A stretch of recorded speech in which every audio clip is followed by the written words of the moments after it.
Hi,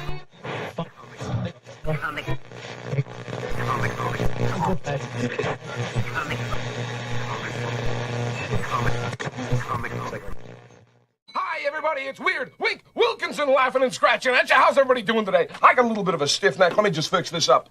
Oh, that feels a lot better. Well, I got a great show for you today with some wonderful weird stuff. I feel so very weird. There are some things in this world that go way beyond human understanding. Things that cannot be explained, things that most people don't want to know about. That is where we come in. No human being would stack books like this. I have come here to chew bubblegum and kick ass. All out of bubblegum. Well, it looks like you're the one who needs to be taught a lesson, pal. Class is paying 101. The instructor's Casey Jones. Look, I don't want to fight you. Well, tough rocks, pal. Do you want some coffee, Mr. Tully? Do I? Yes, have some. Yes, have some. It's a cup of coffee in the big time, yeah. Cup of coffee in the big time. Hey, what do you say we both be independent together, huh? I guess one person can make a difference. Enough said. We have the tools, we have the talent. It's Miller time. Luminous being so we, not this fruit matter. Empty your mind.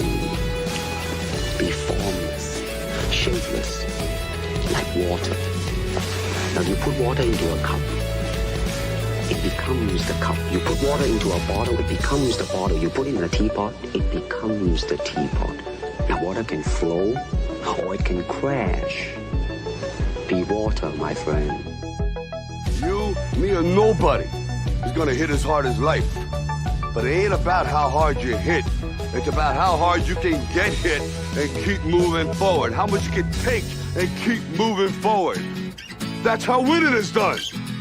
Hey, these aren't my rules. Come to think of it, I don't have any rules. Well, that's great. Either I have a monster in my kitchen or I'm completely crazy. I don't think you're crazy. You know something? Maybe I am insane. Maybe I am insane.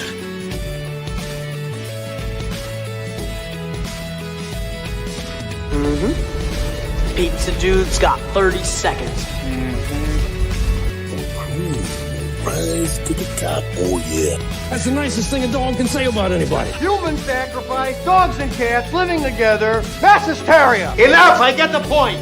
You know what you need? You need a Brazilian plastic surgeon. I've got one that can see. Sometimes happens, someone has to deal with it, and who are you gonna call? It's showtime. All right. Hello, everybody. What's up? Welcome to Comic Book Radio. This is episode 294. I'm your host, Peter Smetti, and tonight my guest is Chris FISK. Now, before I bring him on, and before I say hello to you guys, I want to give you an update on the newsprint campaign. So all the print vouchers have gone out. If you have not received yours, let me know. But check your spam folder, your junk folder, all that kind of stuff. It might be there. And then for the people who got the sampler pack, for the ones that they have to send their files in, and I'm going to make essentially a proof for them, those emails have all gone out. So make sure that you read over, and this same thing goes for the print voucher people too. Make sure you read over the format, the details, all that kind of stuff. I've had a bunch of people submit files in. There's been problems across the board. No one has submitted files in that have been perfect just yet. Make sure you follow those details on the site. If you have problems setting up your files, I can do that for you. It's a pre-press fee of $5 per page, but I let you know everything you need to do, everything, how you got to format it, the size, all that kind of stuff. I let you know everything you need to know. There's even templates on newsprintcomics.com. All that stuff is there for you. Make sure you look at it. Don't just gloss it over. Use it as a checklist to make sure all of your files are correct. A lot of printers, I've seen it happen over the years. It happened very early on in my comics career, almost 20 years ago. You know, you send something in, a lot of them, they'll just print it. They don't care if the file actually will print and it'll look great. They'll just print what you give them. I'm not doing that. I'm printing your files when they're perfect. You deserve that. Your book deserves that. Your readers deserve that. So make sure that you go through and you actually look at everything you have to do to set everything up properly. If you don't know how to do it, make sure you either learn or you get someone that does know how to do it. It's a very important step that I find gets overlooked. As a publisher, I find this a lot. A lot of people would send in files and they'd be all over the place, completely all over the place. Very, very small amount of creators actually take the time to pass the finish line with their files. You spend a lot of time and money to make your comic. The very worst thing you can do, right when you have everything set, ready to go, is realize, I actually don't know how to send this off to print. And then the second worst thing that can happen is that you go, well, who cares? Again, if you need me to do the pre-press for you, set up the files, make them perfect, that can be done. That can be done as long as you have high resolution files. But you have to communicate with me about that. And if you don't want to do that, again, you got to make sure that your files are prepared correctly. All right. So let me say hello to you guys right after that public service announcement for printing. Thank you for bearing with me on that. Let's see. The Darker Half. What's up, Darker Half? Good to see you. We got Chris Fisk also in the chat right here. Death Metal Hero. What's up, Death Metal Hero? How you doing, Luke? Hope you're doing well. We got Brian Sunleold here. How's it going, Brian? Kevin Thomas in the chat says, welcome back, Pete. I'm going to be doing like a show once or twice a week. That's kind of how it's going to go. You know, if I got something to talk about, I'll probably do a show dedicated completely to the amazingly riveting topic of pre-press, preparing files, formatting, and all that stuff. I don't suspect many people are going to watch it. Probably very few people that actually absolutely need to watch it probably won't watch it. But it is what it is. And I'll probably do that sometime next week. So, yeah, you know, we'll be together once or twice a week. That's how it's going to be, you know. But I appreciate it, Kevin. Death Metal Hero talking to me and to Chris Fisk. Comics for Life. What's up, Comics for Life? Good to see you. We got the Darker Half saying hello to both of us. How's it going, Darker Half, once again? Kevin says, by the way, Pete, I love the shredded paper packing in my comic box. Looked like some Blood Realm test copies. Indeed it was. Indeed. So I'm glad you enjoyed that. Some people will get that. It is what it is. I'm glad you dug it. Golden Tree, what's up, Madison? Good to see you. The Beam Pad is here. How's it going, Beam Pad? Crash Landon says, I'm not being sarcastic. That one sounds riveting. All right. All right. Well, what will be hopefully riveting is tonight's show. We have Mr. Chris Fisk on. Let's bring him on right now. Give him your full attention, please. The wonderful Mr. Chris Fisk. What's up? Hey, how's it going? Yeah, I heard your topic of the night, and dude, that's definitely a cause after my own heart. Yeah. But before we continue, are you joining on camera or are you staying behind the scenes? I got the face for radio, so I think I'll stay behind the scenes if that's okay. That's fine by me. Okay, so yeah. Speaking of, are you a graphic designer? Why is that topic so near and dear to you? Well, as a fellow Granite Stater, I spent the better part of a decade working for the Concord Monitor. The Concord Monitor. I have to use the local color. And we printed newspapers all across the state, all across New England. We did some like stuff like the Hippo Press and stuff as well. Okay. And, yeah, and like I was in pre-press, like so I spent about 6.5 years doing pre-press stuff. And yeah, I also kind of, when I got into the indie comic stuff, I had some people sent my way because, yeah, like you were saying, dude, there are people that just are completely helpless. There are people that are completely unaware. And I think you making a video or something to help, like, I'm not seeing it anywhere. Like, all the training that I've gotten from pre-press is, again, professional from. It's such an important thing. Yes. And there's a lot of videos about writing and art and whatever, and the tools you can use and the programs you can use, and all kinds of storytelling technique. And all of that's great. And you can have the greatest story in the world and some really nice art. But if you don't have a damn clue how to get it looking proper for print, none of that matters. Yeah, I opened up InDesign today because I'm touching up an old file that I'm going to be giving out for digital edition. And you know how you have like the previously worked on kind of thing? You got the big thumbnail gallery of all the other projects you've worked on. Like okay.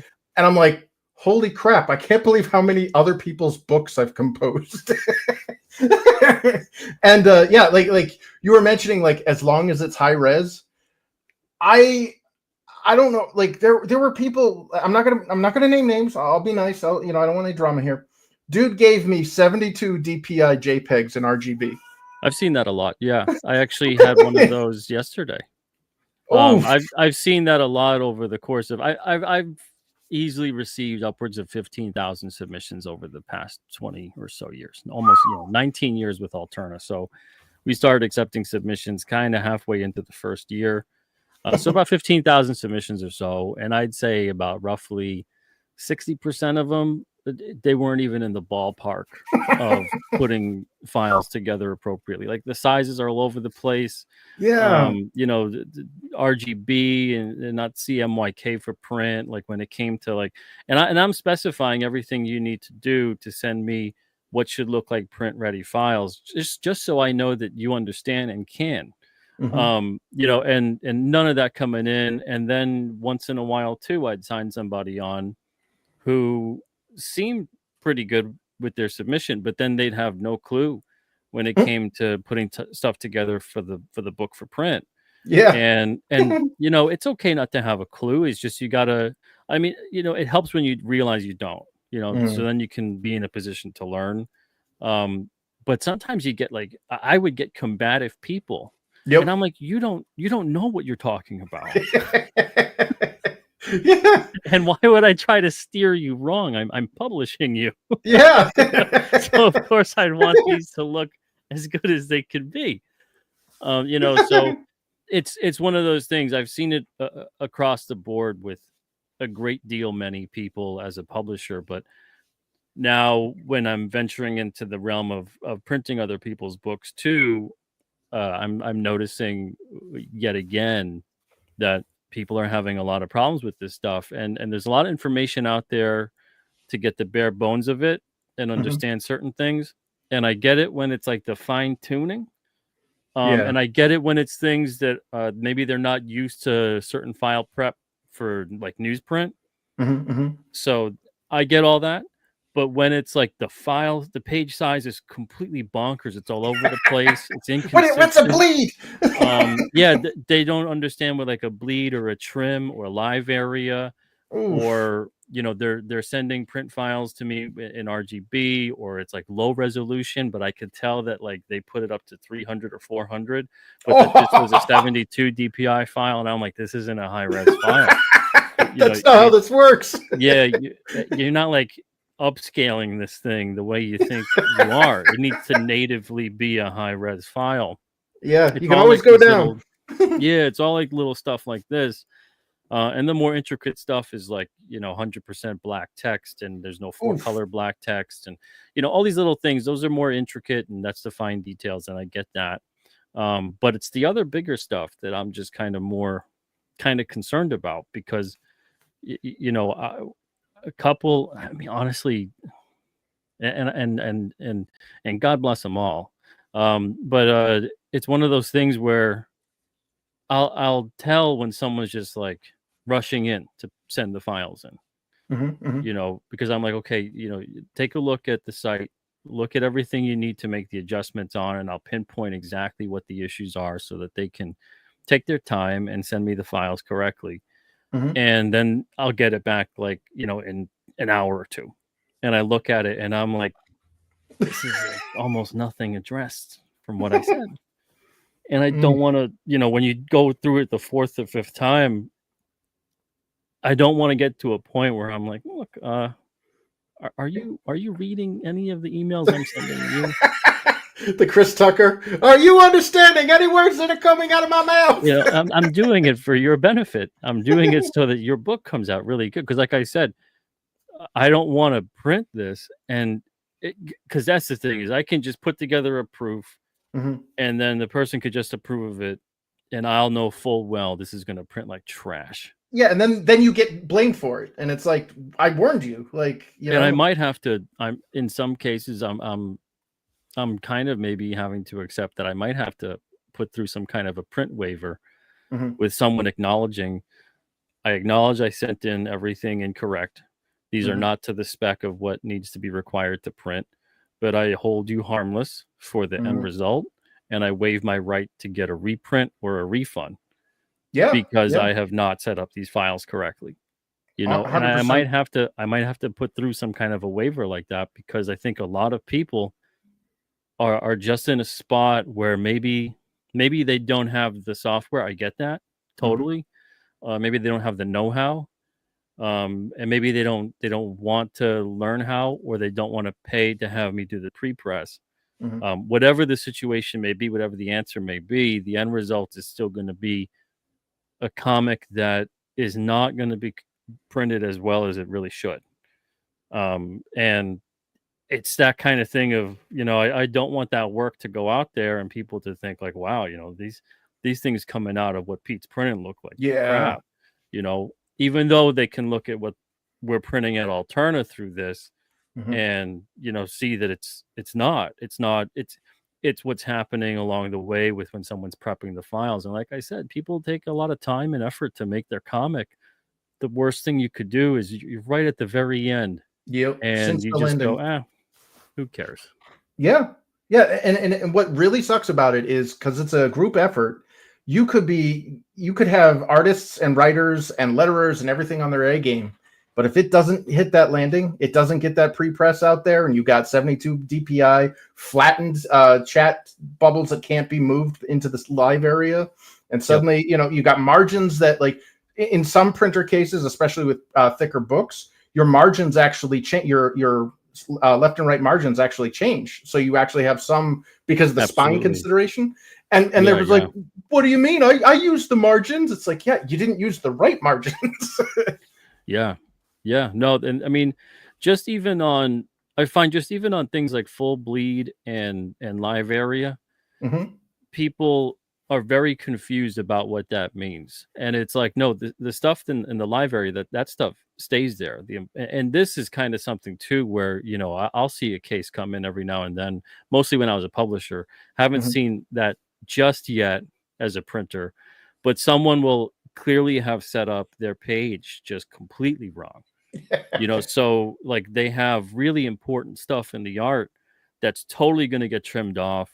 They're Yep. putting their lettering right by the trim, that's going to get trimmed, but they're using the full bleed measurement of the page, Oh no. thinking like that's the full thing that you then see, and that's not the case. And I've got templates on the site so people can download that. There's an instruction on there that, you Oh, take wow. this, lower the opacity, and then just put that template over your art. And as long as your page is sized correctly, which it tells you what the sizing is on the template itself, the Mhm. template is sized correctly too. So as long as everything is sized correctly, you can see all the little areas of like, okay, that's going to be trimmed out. That's in the full bleed area. Then I've Mhm. got the trim. Then I've got the safe area. Then I've got a live area. Because there's also things like, you got it within the trim, so it won't be trimmed off. But if, like we all know, like if you have like a balloon that's right there, Yeah. that reads uncomfortably. If you've Yep. got important imagery that's like right on the line, pretty much, that reads uncomfortably. So you Yep. want to keep that stuff within. It doesn't mean you got to have a big border around it, but it does mean that you do have to have the art and the important text and everything else like that safely within that live area space. And so I have the whole template thing set up like that so everybody can, pretty much have a foolproof system. But it is one of those things where if you've already created your art, not understanding those parameters, it's going to be really difficult. Yep. And I've seen that. I've had people submit stuff, and I'm like, oh, okay, you have a character who's literally on the chopping, like right on the margins, going to get chopped, and you have a chat bubble leading to them, but nobody's going to see them. Yeah. It is what it is. I mean, it's tough because again, there's a lot of people that are, maybe this is their first comic or whatever they're starting out, but it's something that I think gets glossed over a lot of the time. Yep. And you don't really confront that issue until sometimes it's too late. Yeah. So, we'll see. I'm still trying to, I'm being very patient as I possibly can be. But it is one of those things that as long as someone, he works with me, even if they go, look, it says your ink coverage limit, it can't be more than 220. What does that mean? How do I do that? How do I check that? If I get some communication back, okay. But if it's like I give you the list of the problems and then you're like, okay, all fixed, and then I look at the file and I'm like, what'd you do exactly? not so much. Yeah. Then it's like that's a little tougher. Because I don't want to feel like an a-hole too, constantly going like, yeah, these are still really wrong. Well, I mean, the thing is like, I mean, if you put in the waiver, like you've covered your ass, which is, you need to do. But like, you also are offering for $5 a page, which in my opinion, as a pre-press person, super cheap. That is super generous. Like, that's almost pro bono. Yeah, that's a really low amount. Yeah, even for the printers that we use with, and I never used their services because I never needed to, but their service was something like, I think it was like $45 a page. Yeah, or 85 an hour or something. It was like either one, whatever took shorter was what you got. And so this is unbelievably affordable, whether or not someone realizes that. It is what it is, but I do offer that service. So all you got to do is make sure you get me a high resolution file. Now, again, if you saved your master files and they're like 72 DPI, game over. Then here's the waiver, and it's like I'll print it. It's not gonna look great. Yeah, but I'll do it for you.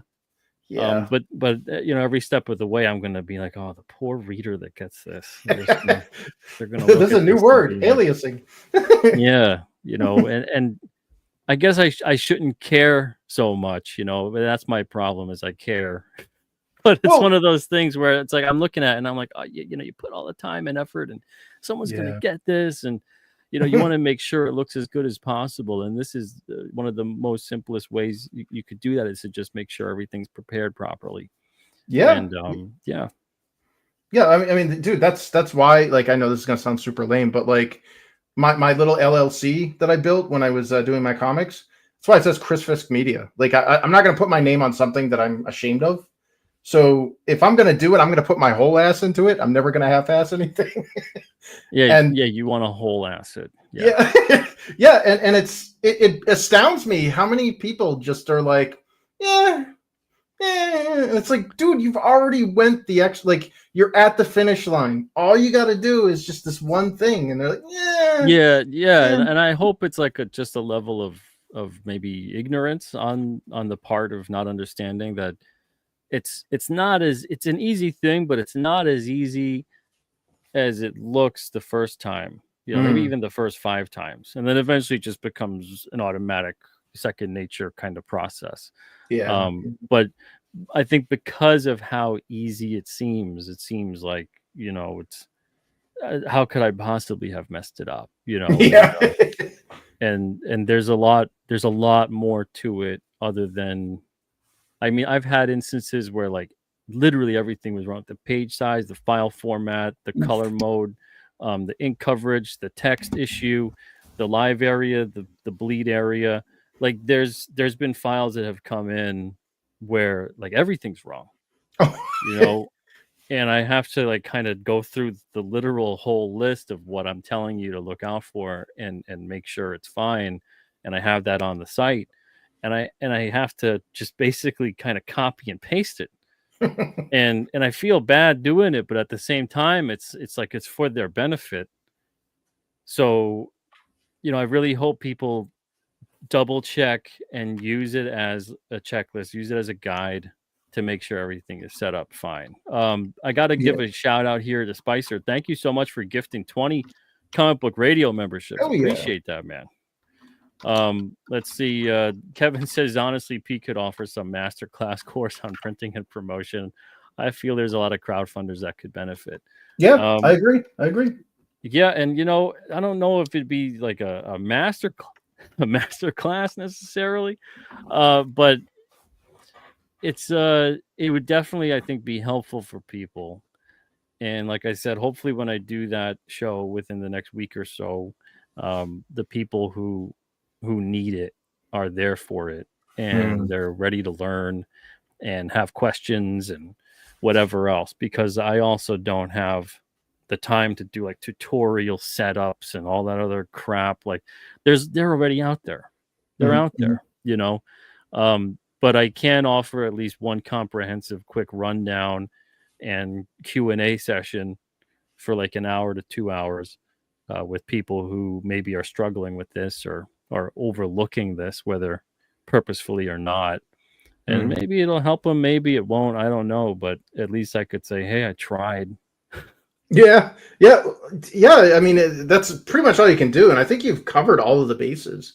You've got the liability stuff, you've got the offering of a service, which, like I was saying earlier, is super generous. Honestly, at that point, it's almost what is it? You know how they have that expression, "Don't blame malice what can be explained through ignorance" or whatever. Sometimes it's intentional. Isn't that kind of like, what is that? Is that Occam's razor?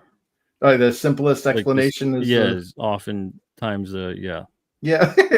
It just I've had people, and like I'll say it and they're just like, huh? it's almost like I turned it to Charlie Brown's Parents, where it's like, yeah, you're gonna have to give me that image at 300 DPI. Huh? More checks party mix? Like, that one. Oh yes, of course. Oh, you got it. Yeah. Let's see. Lau says, what if the art is 600 DPI? That's fine. Minimum of 300, you know.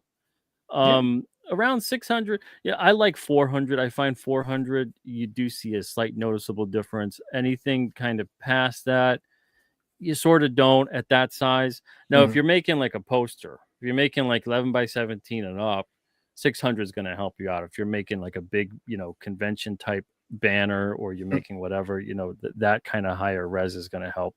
But if you're making a comic size, like 600 really isn't going to do a whole hell of a lot for you, but it's possible. It's fine if you send in files at 600. That's okay. It's more just about making sure though that it's the correct page size, you know, so it's not like 7 by 11. It's, you know, with the full bleed, it's 6.875 by 10 and a quarter or 10.5, whatever it is that you're printing that size at. It varies for some people. For the site, for newsprintcomics.com, it is 6.875 by 10.5. And then it gets trimmed to 6.625 by 10.25. Now, I didn't come up with those crazy numbers. That's been kind of the standard in comics for a few decades now. But, you know, it's one of those things where it's referenced on the site. It's easy enough to look at, and then it's easy enough to make that adjustment if your pages already weren't that way.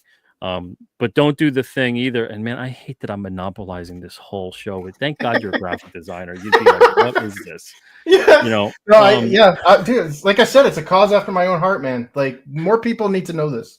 So, and you've sent in some ads with Alterna a few times, and they were great. They were always top notch. I looked at them, and I'm like, not only do they look pro, but they had no problems at all with, you know, any of it. I was like, wow, this is fantastic. You know, wow, somebody actually listened to me.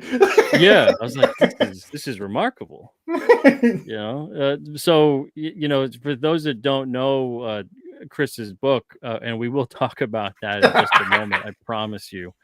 I do recommend that you check it out. It's a really cool looking book. It's a well-made book, and the guy knows what he's doing in terms of putting everything together, because that's always the most frustrating part. When I've backed crowdfunders and then I get the book, everything looks okay on the screen, because I think we've become very used to posting images and understanding that, but then you get the book and something has gone wrong with the print. I remember one time I got a book in and it was very clearly low res the whole way. It was a 72 DPI book. The thing was pixelated like crazy, practically unreadable. And I just looked at that and I went, how did the printer let this through? Not just the fact that it went through with the creative team and the person who sent the files, but how did the printer put this through? Like, you're getting in files that are not good for print. Yeah, JPEGs. And it's and just a real quick thing. I mentioned it on Twitter, but don't save your print files in JPEGs. No. The more you save on a JPEG, every time you save a JPEG, it compresses again. You lose resolution. It gets more pixelated. And you just never wipe it out of your head. If you're going to send something to print for your comic, it's going to be a TIFF.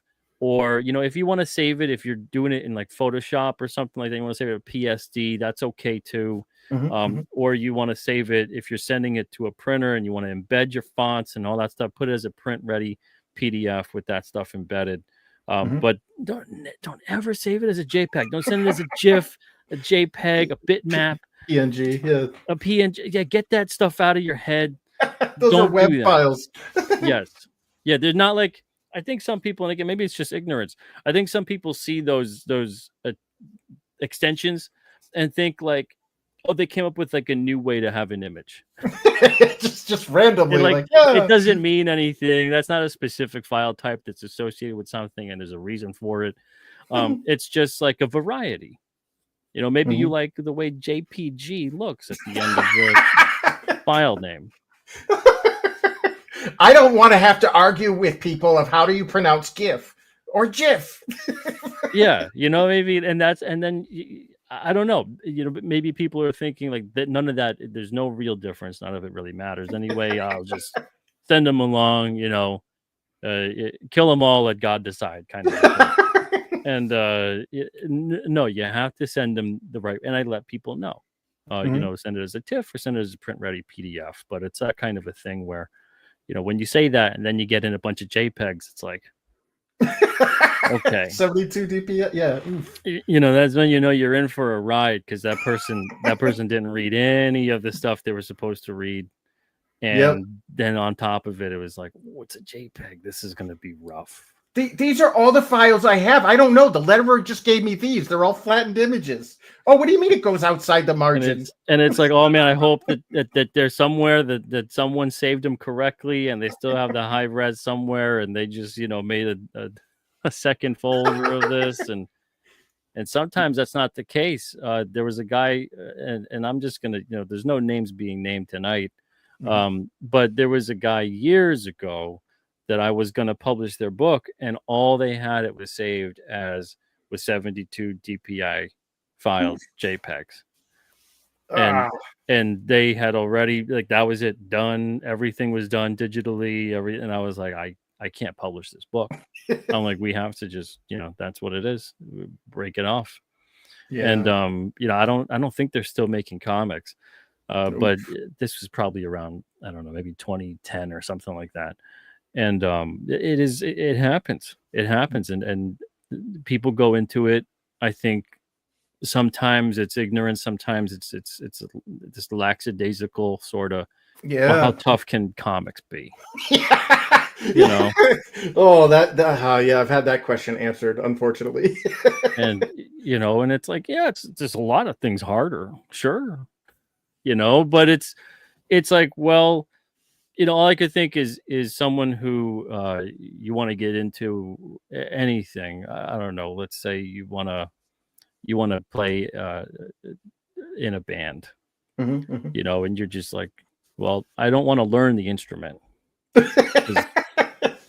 I'm an artist. I don't want to learn how to play. I don't want to learn how to make a song. I don't want to get better at it. I just want to do what comes to me. And it's kind of like I don't know how to talk to that person about how to kind of navigate them, because that's a big part of it that I found when I was a publisher. Well, I'm still a publisher, but I was more so a publisher that took on a lot of submissions. I don't do that now.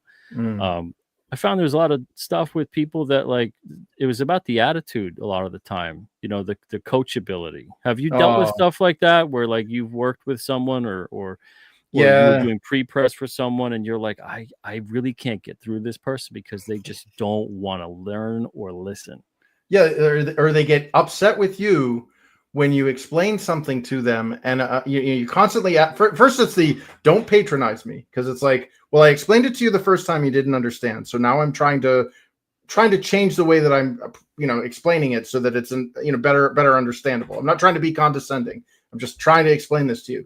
And exactly. So you get the people that get incredibly offended when you're like trying to dumb something down, because I mean, dude, I work in cybersecurity. My job is to explain very abstract and complex things to people that don't know what they don't know what. Yeah, totally.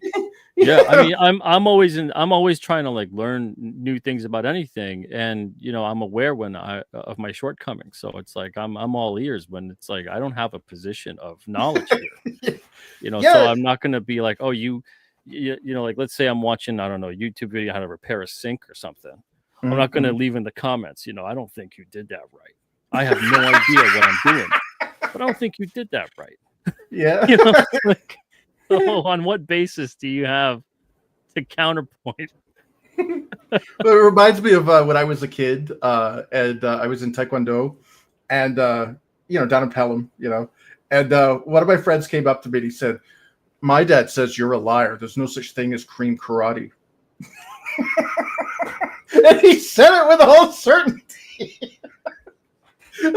Yeah. Because I was like, I'm not taking karate. I'm taking Taekwondo. What's that? It's Korean karate. What's cream karate?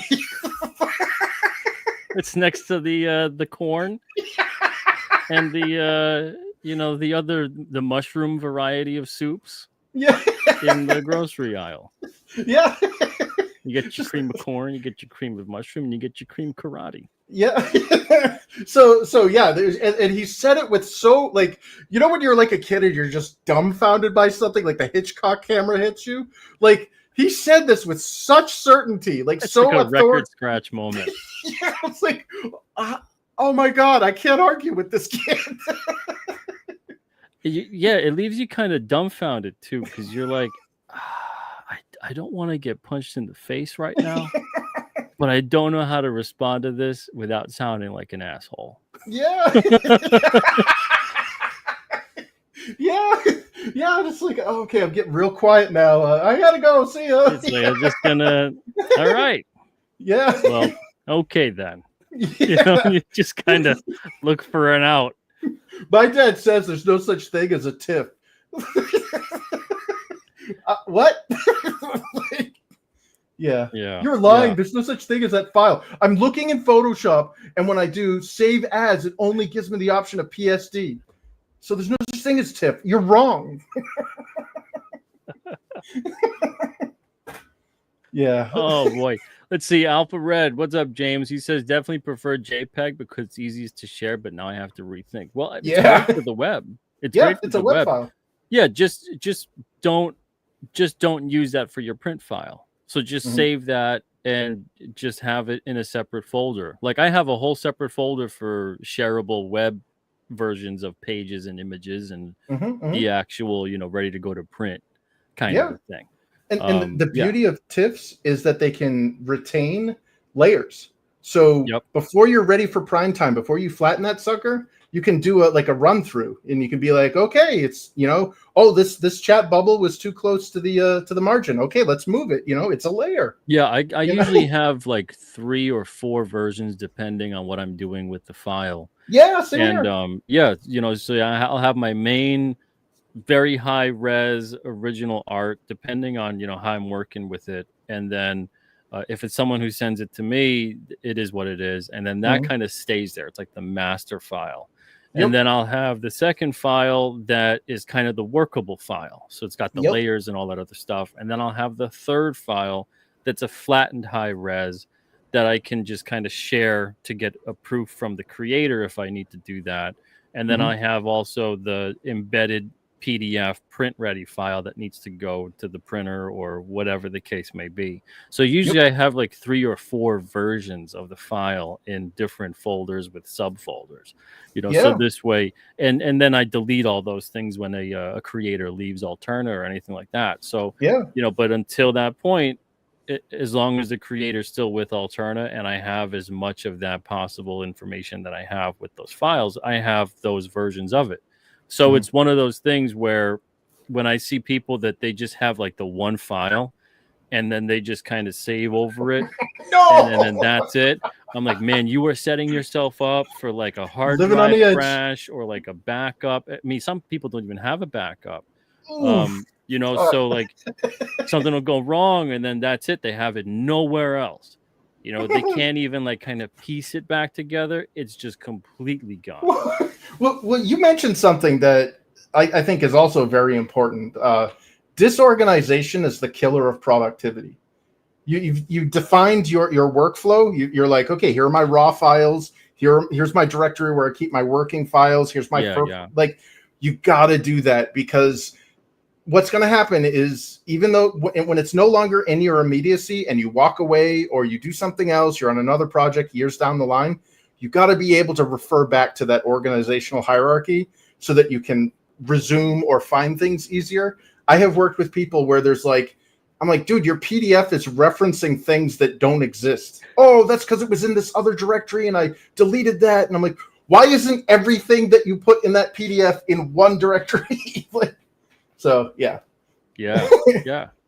absolutely. And it's a tough lesson to learn when you learn it.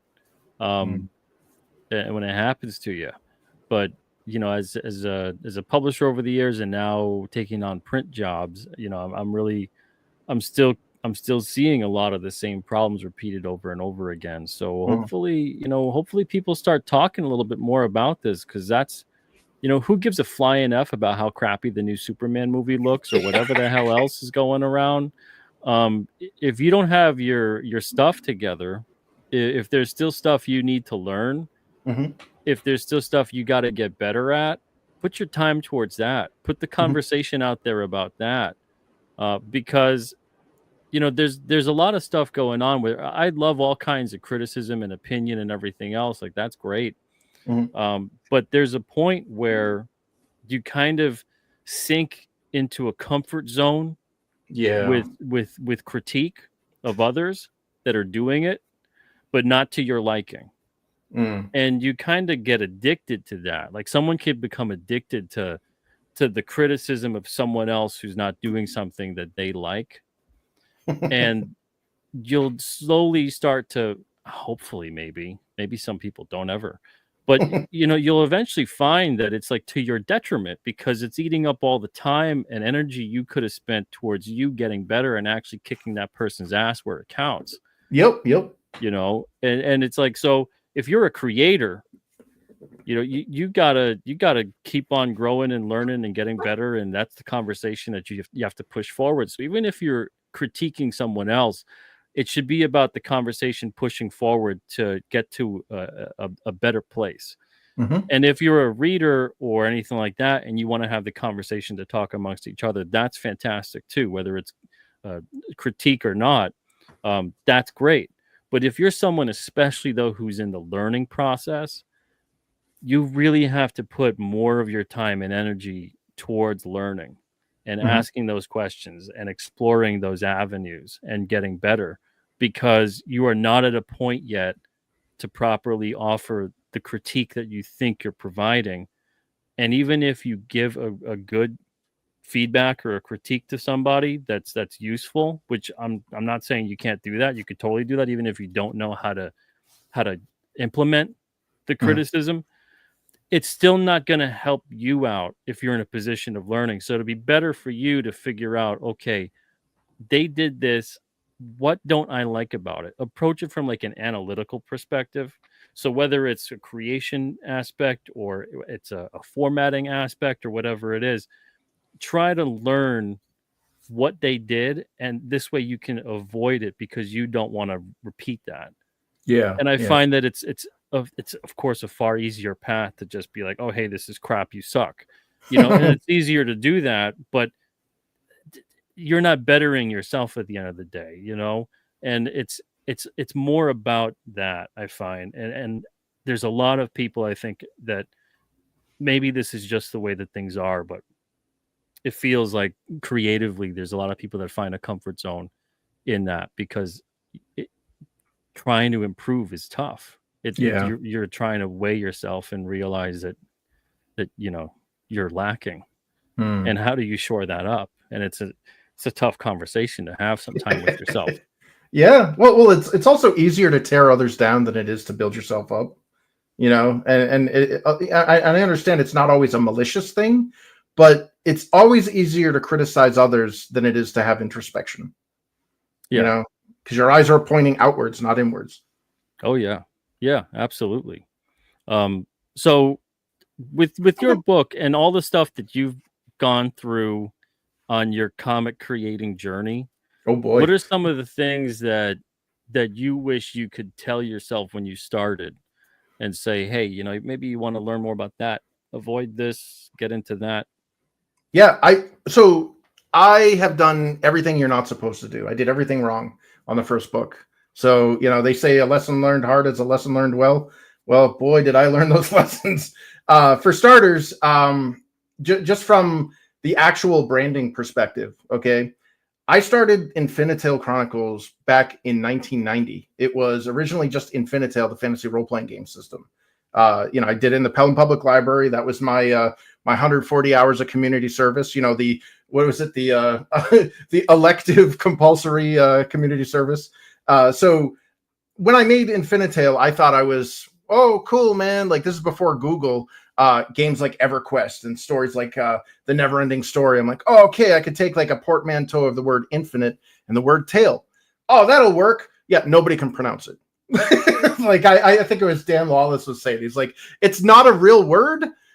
So it could work in your favor in the sense that it's a unique enough item that if somebody searches for it, they'll find it rather easily. But at the same time, it's off-putting. It is a barrier to entry because it's not a easy to pronounce word. Seriously, anybody that's outside of the United States, I've heard all sorts of Aussies and Brits, and they're like, I had somebody call it infantile. Like, oh, yeah, okay. Yeah. Wow. So when you are defining your brand, your comic and all that stuff, it is important to remember that it needs to be grokkable. It needs to be something that people can pronounce. It needs to be something that's marketable and easy to understand. And if you're like people will not invest effort at face value. So it needs to instantly be a single word, an easy word, try to cut down on the number of syllables. And I know that sounds super dumb, super lame, but it's marketing 101. You got to do that. So I failed on that, but I don't care because this is a passion project. I did this when I was, 12 years old. So I went this route. The other route, the other mistake I made was I don't know what the Roman alphabet did to the Irish, Welsh, and Celtic languages, but when you look at those combination of letters, they don't make those sounds. So the characters in our game, they're based off of Welsh mythology. I looked through the Mabinogia, which is the Welsh kind of folklore book. I went into the Kalevala, which is the Finnish book. Like, I didn't want to rip off Tolkien. I wanted to see what Tolkien was ripping off. So I went that route. And before Google, the library, we had all these old New England books that fortunately were translated in English. So I read through that. I read through Snorri Sturluson's The Wall Song Saga, which is like the Vikings going to Iceland. I read the Book of Invasions, which was Ireland's kind of prehistory about all the different races that are on Hibernia before it became what it is. And that's what I kind of based my stuff off of. Unfortunately, none of those names are pronounceable. My main character's name is Aisling, and everybody calls her Iceland. So yeah, again, it's a flaw in that regards. But at the time, a bunch of 10-year-olds we're getting the names out of the book of invasions, and they're like, I like this name, I like that name. Okay, let's do it. And yeah, we had a large, we got a large Irish community here in Southern New Hampshire and Northern Mass. So New England in general, yeah. Yeah, half the people you can't understand a word they're saying on a mouthful of shite. So my neighbors were straight out of Limerick, and so it was fine for like the microcosm that we developed this in. But when you think about approachability beyond that, you really got to consider that level of that barrier to entry that you're creating by making impronounceable names, words, whatever. So that's why I failed on that. But like I'm saying, it's a passion project, and I think it's it appeals to the nerdy enough nerds that they'll like it. You know what I mean? Like if you've ever read Dragonlance, like some of those names, like to this day, like people would call Raceland Rosalind and Caramon Cameron. The names were weird, and that's kind of part of the fantasy genre. So I was like, okay, I think I kind of skated by on that. But so that was one of the big no-nos. But the other one was, by the time I got this book, in a production state, and I was ready to launch the campaign, I didn't realize that products don't sell themselves online. You can't be like, look at my awesome work. It could be the greatest thing. You could be showing them the Sistine Chapel. Not saying that this is, but if you could be showing the Sistine Chapel and they'd be like, I don't care who did it. Like who's this Michelangelo guy? Like what? I don't know anything about him. And that's what happened. I launched my campaign for the first book back in 2021. And I was like a fat kid that had the ice cream truck outran. I was because there was like 3 weeks, nobody backed the book. So I was like, holy crap, this thing must suck. And I reached out to my my proofreaders, and they're like, no, dude, I liked it. I'll once I get my paycheck, I'll back it. I'm like, dude, you're getting a free copy. Like, I'm not trying to make money off my friends. You helped make this, and you get your comp copy. Well, I don't know, man. I told people about it. They just don't care. There's that barrier of apathy. So you gotta get on How'd social you break media. Past that? I owe a lot to Sugar Chris. He actually reached out to me, DM me one day, and he's like, Sugar "Hey, man, Chris? Like the bear, the cereal? Yeah. Can't get enough of that Sugar Chris." Like the Bing Crosby bear. No, there was a YouTuber for a while called Sugar Chris, Sugah, and he had like a small YouTube channel, and he's like, "Hey, I noticed you launched your book. It looks really cool. Would you mind coming on to promo it?" And I'm like, "Oh hell yeah, dude!" So I got on his thing, and we were talking. He's a great guy, cool guy. We're talking. He's like, I know some other people that have YouTube channels that you might be interested in as well. And then I jumped on like Rini Draws. I was actually on Bancroft, and I was like, holy crap, like there's a whole world to this promotion that I was completely ignorant of when I launched this book. And they're like, who the hell is this guy? He just came out of nowhere. And he, so we got to know about him. And I would urge people that if you are launching a book or new to this or whatever, get a social media presence, either a platform or something, or know people with platforms, because you're just screaming into a void if you don't do that. Oh yeah, definitely. It's a big numbers game that hinges on awareness, Yeah. And it's a fickle beast. Like, just when you think you got something figured out, the algorithm changes on you, or the audience shifts, or you get shadow banned from something somewhere. It's a very strange system, but you do have to hone in on where do you find that the audience is, and can they find you. Yeah. And that's the thing that's so tough about all this stuff, is that like you said, there's a lot of people they're gracious enough to have you on their platforms or whatever it may be, but I think a lot of the time what happens with creators, and again, like I saw this a lot taking submissions as a publisher, and we'd have spots to fill in social media. I'd say roughly 35% of the submissions, they didn't have any social media links that they put in there. Oh, yeah. And like none of them, like they didn't have Twitter, Instagram, Facebook, YouTube. They had nothing. They didn't have a site. they didn't have a place where they shared this with anyone. You know, and it's not like I look at that and I, you know, if someone does have it, it's not like I go to it and I want to see that they have, you know, tens of thousands of followers. That doesn't hurt, but that's not what I'm basing the entirety of it on. If I go to your social media and let's say you've got 100,000 followers, but you don't talk about your comic at all, I'm way more likely at that point in time to publish someone who has an okay social media presence, but they really care about the comic they're making. They don't have a huge audience or anything like that. The comic is really good. But let's say someone else, they have a really good comic, 100,000 followers. They don't talk about their comic at all. Looks just as good. I'm more likely to publish the person who really cares about what they're making. Yeah. And that was always kind of my viewpoint. You know, I want to publish the work of people who really care about what they're doing and talk about it, because that was always a weird like argument point that I would have with creators over the years. And Alterna is 100% creator owned.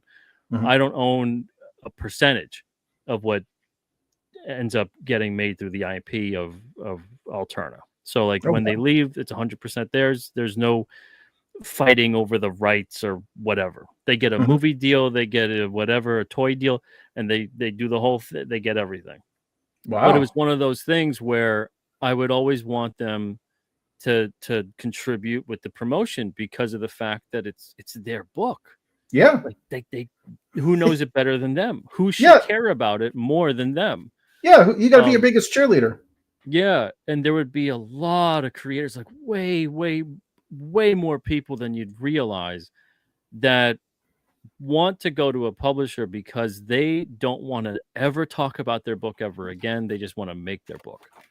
Wow. And the cognitive dissonance between people understanding that those two things are not mutually exclusive. Like you can't be someone who's going into creating this stuff, wants, you know, the lion's share of everything, wants to retain all the rights, but then also wants to disappear into the shadows. Yeah.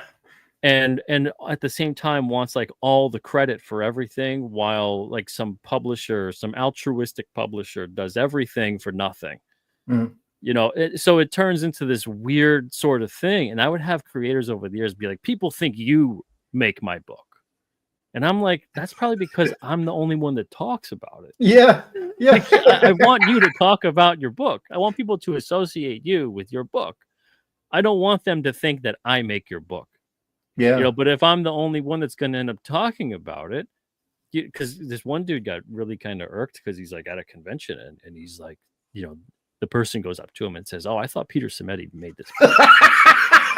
Burn. And he sends me an email and he's like, you know, this guy's coming at me and thinking, you know, you make my book.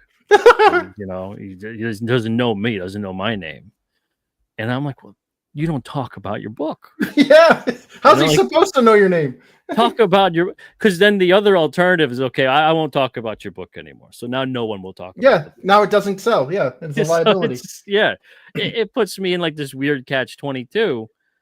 And if anything, another reason I wanted creators to always promote their own work and talk about their stuff and really care about it was because I knew one day they would leave Alterna. And I wanted them to be able to take their audience with them.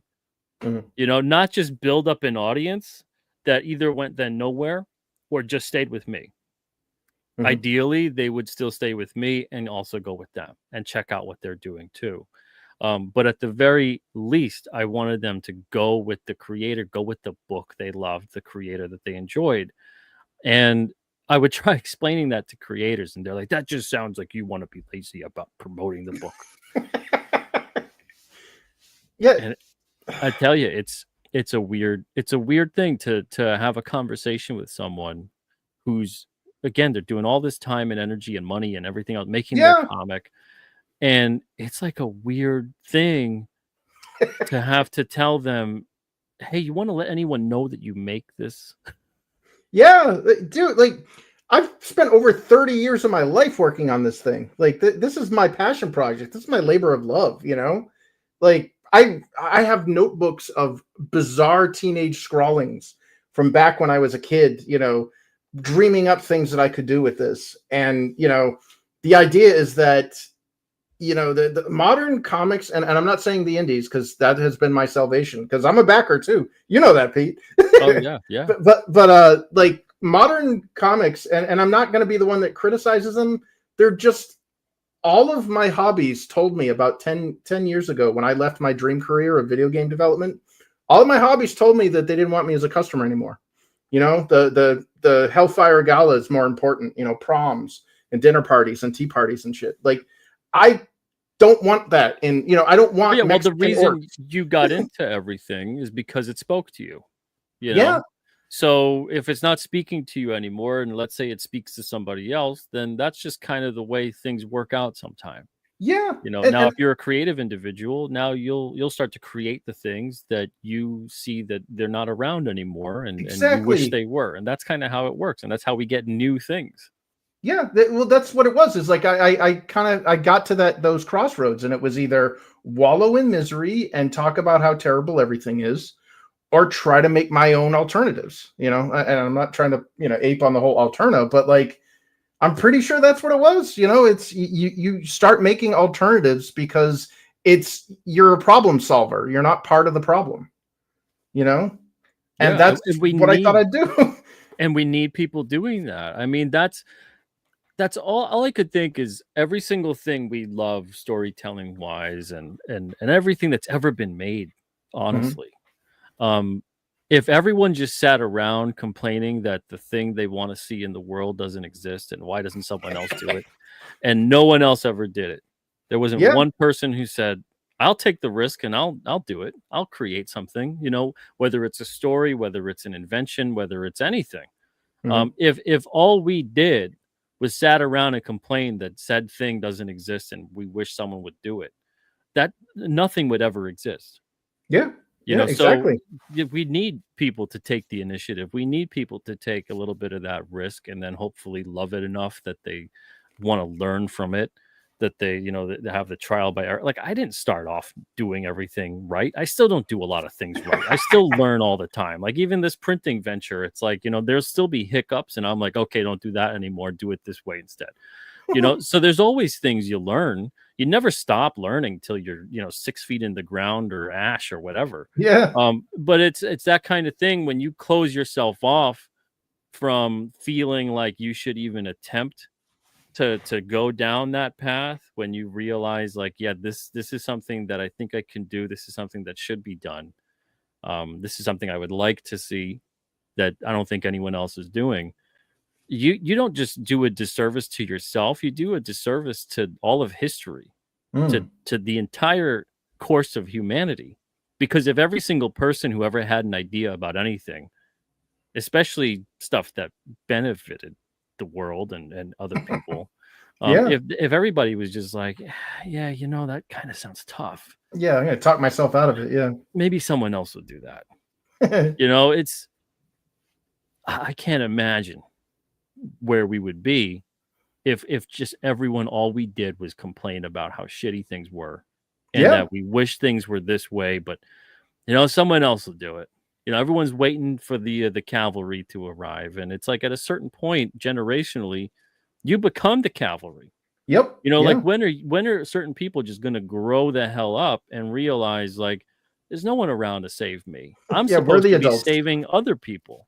Yeah, we're the adults now. We're not the kids, like it's our job to make those efforts. And yeah, I honestly, how you're saying like the whole talk people up, it almost feels like there's like, this is like metaphysical and weird, but like, it's like a depression demon that sits on your shoulder and talks you out of everything.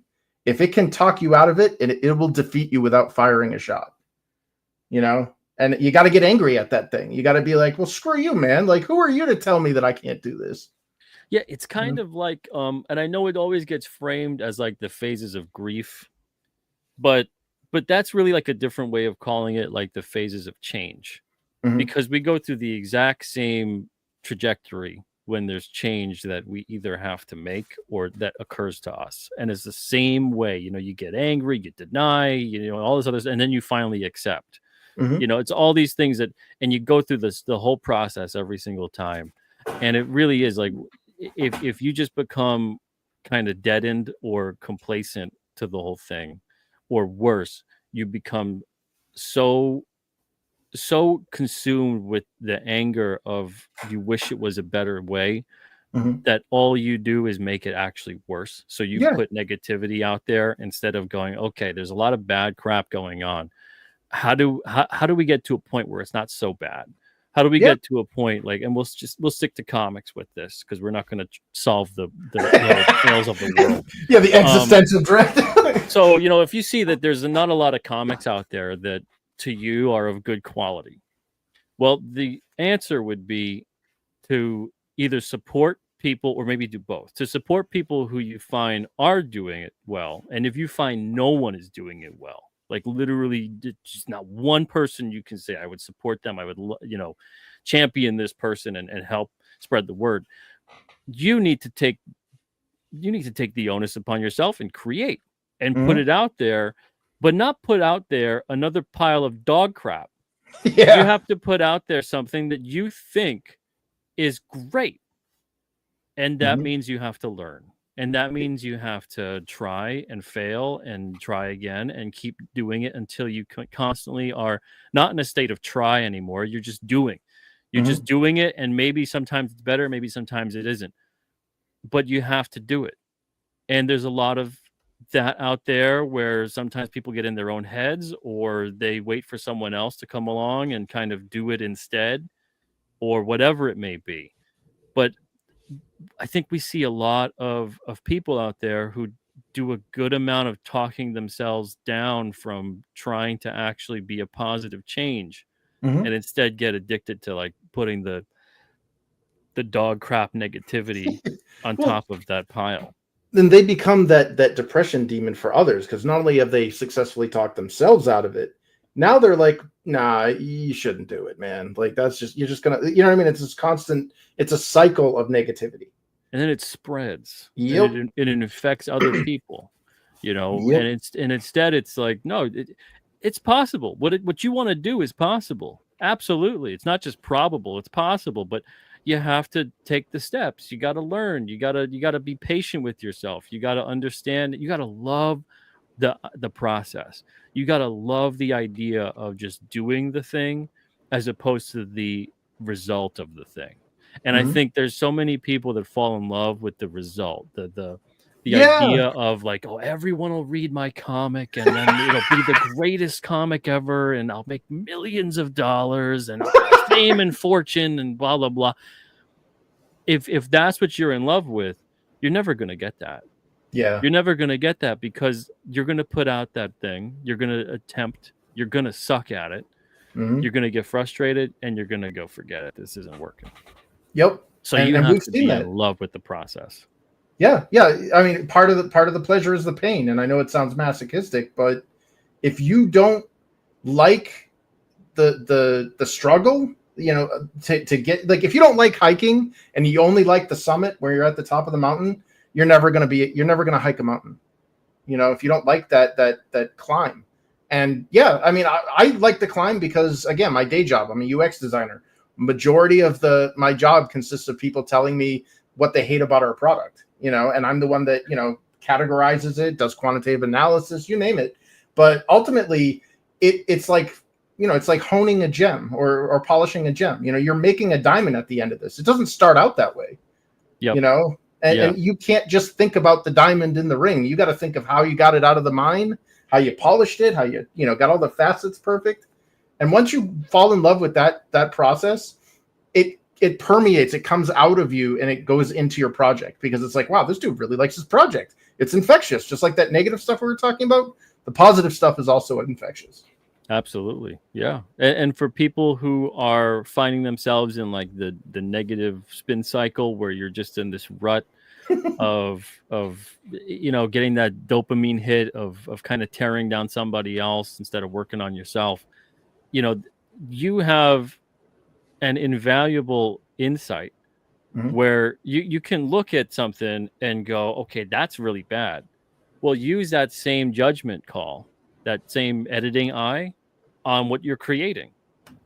And I find that more often than not, that's not the case. That's not the thing that happens. Is people aren't self-critical, or they're overly self-critical, and they end up really tearing themselves to shreds to the point that like nothing ever gets made, and the idea never comes to fruition because it's just never good enough. But you gotta have this weird fine line, this balance of understanding that you're cutting yourself some slack, but every single misstep is a learning experience. It's not a referendum on you sucking at life or something. It's just like, okay, now I can learn, and I don't like the way that came out. All right, well, why? What don't you like about it? And analyze it, and do this all with yourself. Be self-critical. Learn how to edit yourself, and at the very like worst case scenario, if you don't find that you can do any of that, sick it. Have the wolves feast upon it on social media, and put what you made and say, what do you like about this? What don't you like about this? And if I've only seen a couple of very brave people to do that in my time, but it's like if you're at your wit's end and you truly want to improve, and you just say, hey, be completely, crazy honest with me, don't hold anything back, you'll find people to tear you down or build you up. But they'll pinpoint all these things, and then it's up to you to decide, okay, what do I think is valid? What is invalid here? What can help me? What can't help me? But you got to start being honest with yourself. And I find that there's so many creators out there that are just, they don't want to have that conversation, and it's tough. And then so the only thing that's going to have that conversation, I think, with you eventually is life, because you can't outrun that. And yeah, eventually you're gonna go, okay, there's something has gone very wrong. I'm 5 or 6 years into this. Things are getting worse and worse with the situation here, and it just seems like I'm spinning my wheels and things are going nowhere. And then you either kind of abandon it and go to something else, or you decide that, well, now it's time to get better. And it's I don't know, I've been seeing a lot of this lately, because I don't know what's going on with creators. Maybe they're just kind of feeling like I've been seeing so many conversations with people feeling like, oh, that's it, everything, the wheels have fallen off, and you can't make comics anymore, and no one wants them anymore, or they're the big network of whoever would promote you isn't there anymore. And I'm just like, can people just stop complaining for 5 seconds with that, and try to find solutions instead? Because there's solutions to everything you just said. Like, every time you notice that there's been a shift, there's like a vacuum, or there's not something that means that that's a perfect opportunity to fill that in with a solution. Yeah. Well, not only that, but I mean, oh, there's not a network there. Oh, these people won't put me on their show. Well, who put them on? You know what I mean? The people, everybody starts at zero. Yeah. You can't expect others to carry you. Like, and if you're not welcomed to the cool kids club, you're not at the cool kids table, go and make your own stuff. Like there's nothing stopping you from being like, you know what? I may not be in that cool kids club, but I got something cool over here too. And eventually, I think it was, I can't remember who said it, but they said, make it so that people can't ignore you. Make a product so it stands out, so that people go, I like this a lot. And you've got the cool kids that say, you know what, that is cool, come on in. And suddenly, instead of all the resentment of like, screw you, cool kids, you won't let me in, like, that's not gonna help anyone. That falls into the negative feedback loop. Exactly. Yeah. Build up. I've said this before about competence breeds confidence. Mm-hmm. So the more competent that you get with something, the more confident you get. The more confident you get with something, the more people will trust you when you're talking and what you're putting out there. That they go, oh yeah, they know what they're doing. And so you have to start with trying to build competence. There's something about competence that are you a Billy Joel fan at all? Unfortunately, yes. Okay, yeah, I love Billy Joel. I grew up Nice. on Long Island. I don't know if you know that. Oh, nice. Yeah, I'm actually from the same town that Billy's from, which is Levittown. Hell yeah. And so I think it's like a required law if you grew up on Long Island, you have to know Billy Joel. Half of his damn songs are about Long Island anyway. So anyway, Billy Joel has this great quote. He's a very humble guy. He gets asked this a lot about, oh, you're really great. A lot of people think you're so great and this and that. And he's like, I don't think I'm great. He's like, I think I'm just competent in an age of incompetence. He's like, I just think it's because I know how to do things. Like, I know how to play a piano. I can sing a tune. I can put together a song. I know how to work with other musicians. I know how to make an album. I know how to do all this stuff. And that's about it. He's like, there's nothing really great about what I do. I'm competent. That's it. And he's like, I think there's just so much incompetence, though, when it comes to this industry. He'll talk down about a lot of the time about things go on in the music industry, that he's like, I look great because relatively speaking, there's not a whole lot of greatness around. But he's like, I'm not great. I'm just competent in an age of incompetence. And that's what I think. I think that's a good goal to have. I try to kind of have that goal of trying to be competent in an age of incompetence, but it's one of those things where, it's a learning, it's a learning process. You have to have not just the attempt to learn, you have to want to learn, and you have to like to learn. And a lot of what learning is, especially the best kind, is doing. You don't learn anything till you do it. Yeah. There's that proverb: I hear and I forget, I see and I remember, I do and I understand. So exactly. Yeah.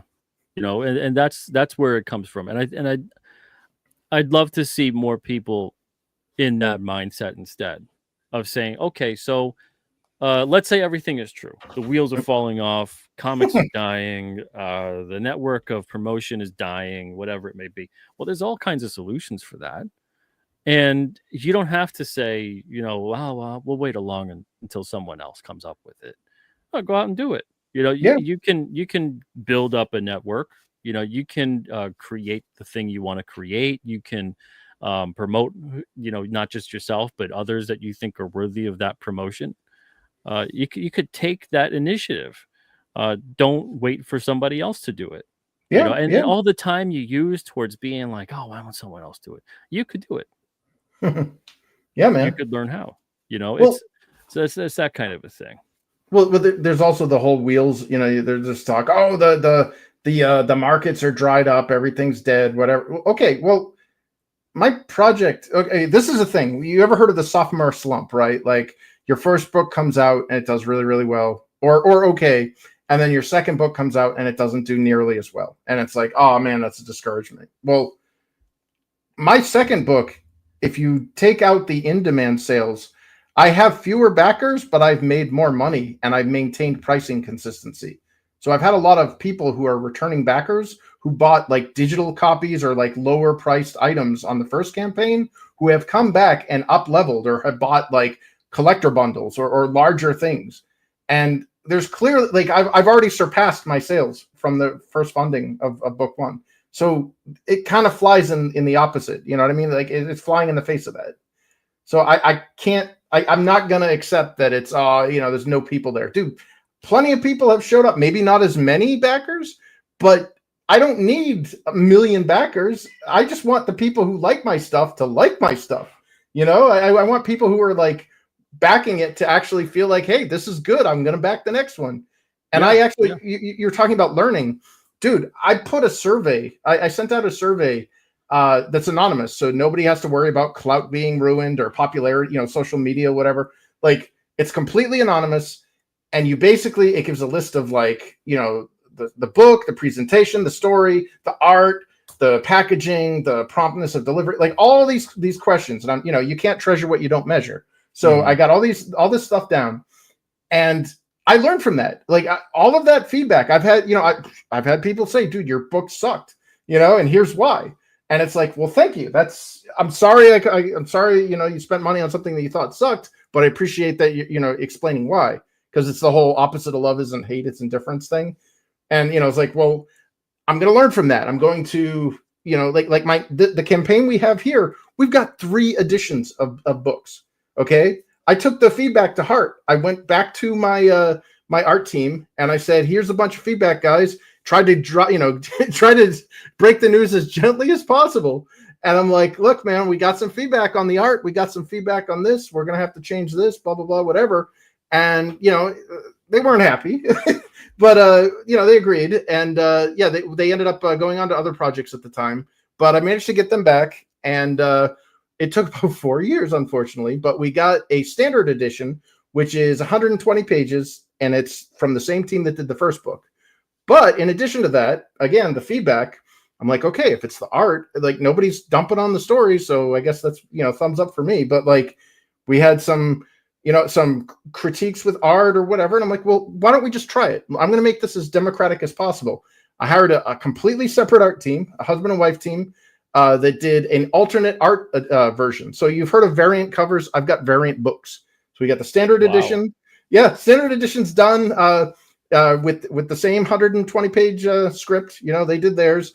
I got the alternate art edition done by a husband and wife team. Same script, just a different artistic vision. And then I delved into the realm of manga. I ended up buying a whole bunch of manga and saying, well, how can I hit the younger markets? How do I get Americans, the young Americans to look at this?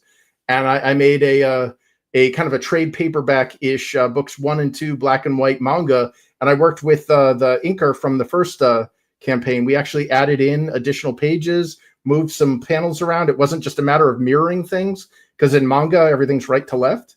So yeah, we ended up taking that growth to heart. I want to give customers more of what they want and not waste my own resources on things that they don't want. So yeah, as you can see here on our campaign, this is our showcase of all the products. We've got the standard edition, the alternate art edition, the manga edition, Jumoku no Taisen Volume 1, the trading cards from the campaign, first campaign, that was a popular one. We had this nice little glow-in-the-dark 3D printed statuette of one of the monsters in the story called a water leaper. It's based off of Welsh mythology. One of the heroes that's featured in this story, Nessa, she's a fawn, a goat person. I got these pixel art sprites of the characters, kind of reminiscent of the old 16-bit era RPG characters. They're acrylic magnets, and boy, did I go overboard on those. I put rare earth magnets on them, so you can use like a folded CVS receipt, held up with those suckers. Wow. A canvas poster of the world. So we've got the whole world map here on canvas. Comes in a nice little folded baggie. And I'm an anti-poster folder. So we've got this 12 by 18 double-sided poster that's in a nice little rolled up rigid tube. And then here we got the explanations about the 3 different versions and what to expect. The standard kind of comic style that we have in the first book, a more painterly kind of storybooky bandas dessinée style for the alternate art edition, and then the black and white manga edition as well. And we're even keeping score because, again, I'm trying to do this as democratically as possible. Whichever version of the book gets backed the most, as we can see, the standard edition is in the lead, will be the future of the rest of the 10-book series. And we're only on book 2, so we've got quite a future ahead of us. And one thing that I also am a firm believer in is try before you buy. So if you're like, well, where the heck is the where's the interior art? Like, I'm not going to back this if I can't see what's in the book. Well, voila, ici. You just hit the little preview button, and you can flip through a 13-page or 15-page free preview of the book. Wow.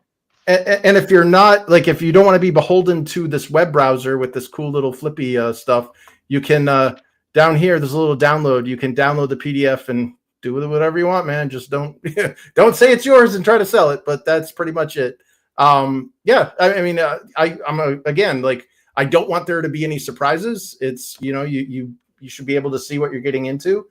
So you kind of get the first few pages. And again, here's the same book, but done by a completely different art team. So you got their artistic representation of the of that same exact book we just saw. Nice little action and violence, but Yeah, and then finally, the 2-book manga version here, the nice digest size, reading right to left. Boom! You just click this, and you got to read it kind of backwards. You start up here and the panels and so on, and it's a 20-page preview, so you get a little more, little bit more of a preview in this one. But and there's also where is it? We've got some bundles here.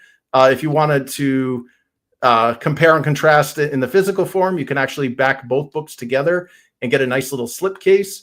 And it's at a slightly discounted rate. So you can grab them both at the same time. This was a popular bundle that we had in the first campaign. People liked backing the book with the trading cards because the trading cards have some cool art and character stuff on them. So this makes it a little more convenient for them there. And then finally, we've got the Uba back. This is the Ultimate Edition. Basically, it gives you everything that we just overviewed, except for those the giant printed 3D statuettes. And then just to go through some of the add-ons here, that's the Water Leaper. It's in a glow-in-the-dark nylon, so if that sucker really glows, you can kind of see my fingers getting illuminated there. And then here's the here's the statue of Nessa. She comes pre-primed, and she's got this nifty little card, and she also comes with paint brushes, the mixing palette, and some clear varnish. So you can, it's a whole kit. Like I don't know if you can see it here in the thumbnail, but it's a whole. Where are we? There it is. So it's a whole kit. You get everything in there. For free. Basically I want to make sure that you got everything you need to make this result. If you're into painting big, she's about 8 inches tall. Wow. And then here's a canvas map of the world. Oh, that's great. Thanks. Yeah. It's a little bit of artistic licensing here. You don't actually get the torn edges and all the folding, but you get this on a nice piece of canvas, and it's got like this little insert that comes with it that explains all the different the sovereignties, as they're called. There's the 7 sovereignties of Foithla. And they're kind of ruled by separate queens, and they're all kind of cordoned off from one another, kind of like the vaults in Fallout. So we get to learn more about that. Here's the little foil wrapped trading cards. They're American poker size, and they're plastic, so they're really hard to rip. And you're guaranteed to get these 10 cards in the set. So you get these cool cover cards explaining who the artists are and all that stuff, and then you get these additional character cards, just like in the first series, that give you little mini bios about the characters that are kind of introduced or kind of the limelight was focused on them in this in this book. And then some of those card foil packs have a likelihood of getting one of these special foil cards. So in addition to those 10 cards, you might get an 11th holo foil card of one of these, and some of these have on the back of them really cool little magic runes that are referenced in the book, so you can kind of see, oh, that's what they're casting a fire spell or something, and you can see that based on the rune provided on the back, and it does a really funky effect when it's in the holo foil, so it looks kind of cool. But it's not guaranteed that you'll even get one, but if you back one of these or one of the bundles, I guarantee I can toss in one of those 11th cards. So you're guaranteed to get at least one of those holofoil cards if you back it in a bundle. And then here was a social media card, a 5x7 holofoil card that's actually based on Nerium Nova. She one day messaged me, hey, keep your eye out in the mail. I'm sending something from Europe. I'm like, oh, okay. And I got this awesome black and white image of Aisling here after she's crying after she did something she's probably regretting. And I have it hanging on my wall right next to me here.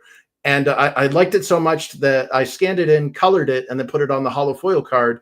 And when I was building my social media presence at 1,000 followers, I gave out a bunch of these to people that were following me. And I did it again at 2,000, did it again at 3,000. And some of them I have left over, and I thought, for the people who missed out on those, you can just grab it here on the campaign.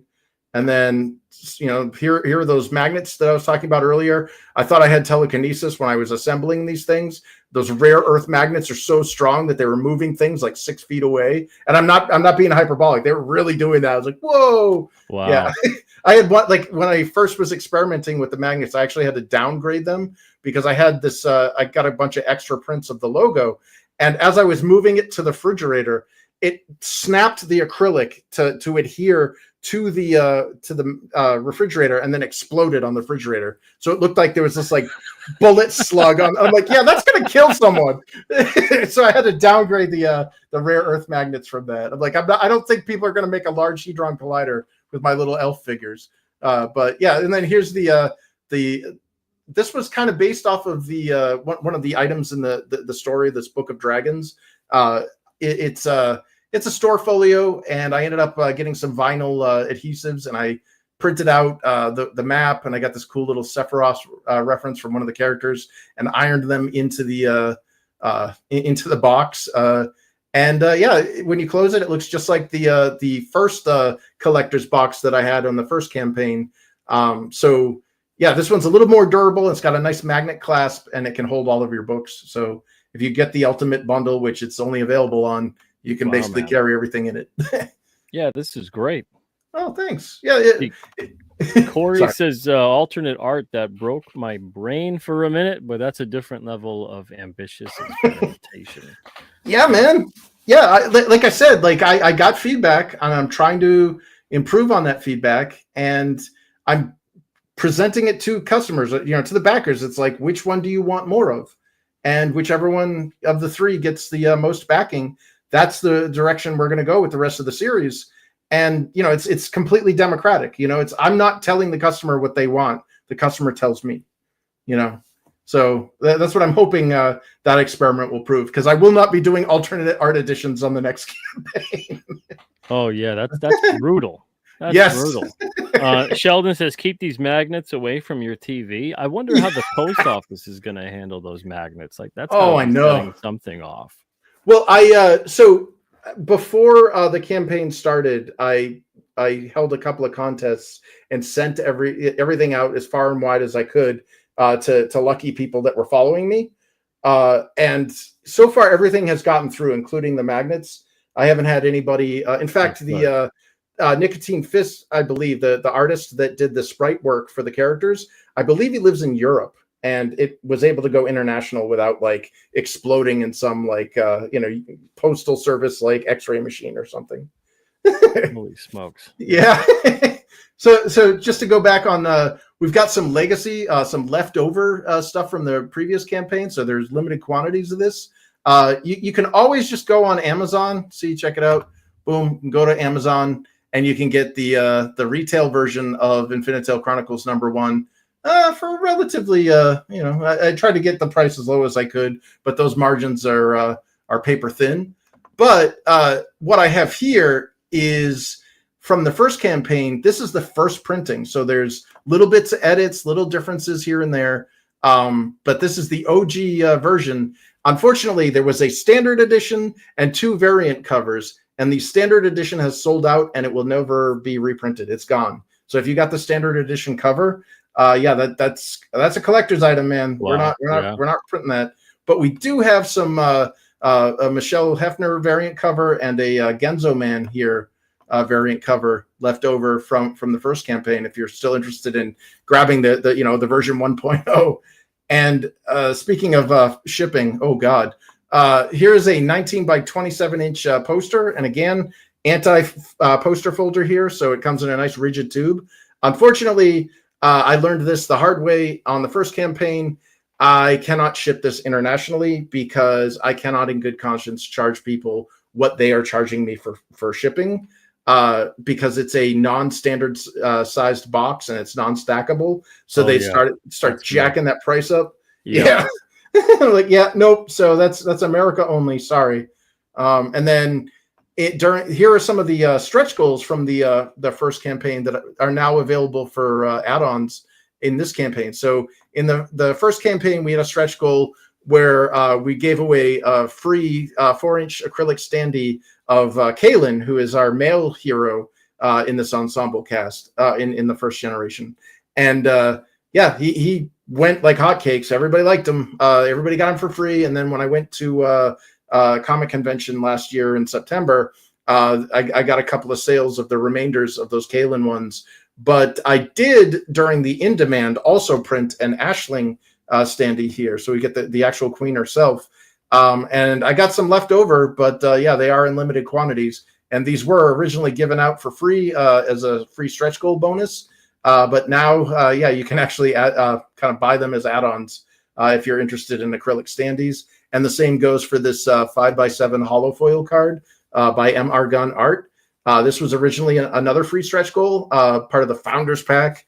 Yeah, we've got some left over, and I thought, what the heck? Is this just the second campaign for this book? Yes. Wow, man.